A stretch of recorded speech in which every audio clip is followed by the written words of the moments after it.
Hi everyone, the Dr. Hoops here. Today I wanted to start a new series on this channel where I give my initial thoughts on a Fortnite season after playing it for one day.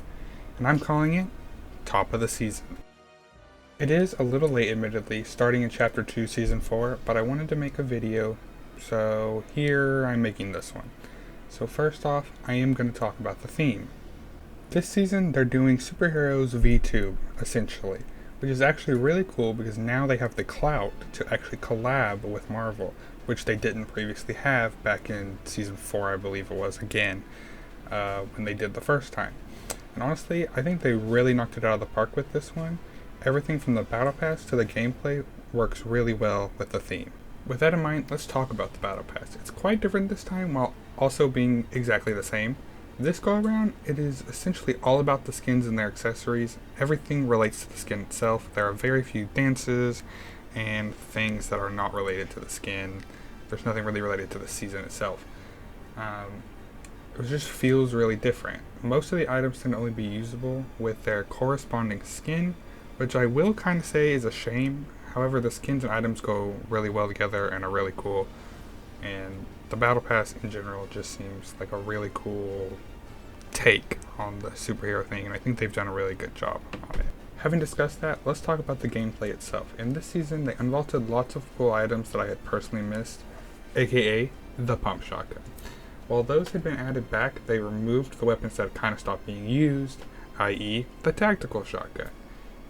In addition to removals and re-entries, they added new additions for like heroes dropping their powers, which frankly, as of here on day one, I haven't gotten much time to mess with.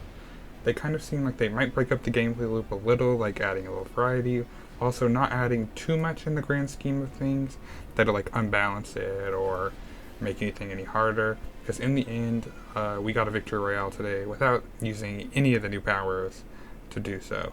So the gameplay is new, but it feels the same, and it just feels really good this season. So let's talk new locations, which are kind of, while being prevalent, also not very prevalent this season. We have Pleasant Park, which is no longer, and it is now called Doom's Domain, which is essentially the same place but with minor changes to make it a hot drop. I haven't dropped there that many times. It's kind of hard to survive there because it is now a hot drop. Then we have the Sentinel Graveyard, which is just a point of interest and not like a great loot spot or anything like that. It's just a cool place to drop. That is it. It is a POI. Then finally you have the Quinjets, which are kind of like the big thing this season, which is why it kind of feels like there's a bunch of new locations. There's not. They are about 4 or 5 in number, I think. They can go and get the new abilities, hack Tony Stark's robots, and get the new energy rifle. They're worth checking out a few times, but in the end you can probably go and get the items that you would get there from players instead of having to go there and maybe like risk your life fighting off other people. So yeah. In the end, thus far, I really like this season, and if I change my mind by the end, I will let you know in the next installment of the series. I think this season has potential, and I'm curious to see where it goes and like how far they're going to go with the theme. Last season, I was really disappointed that there was no live event, and I hope they fix that this season.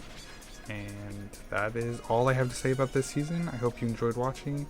Please don't forget to like, subscribe, all the YouTube things, notification bell, all that. And, okay, bye!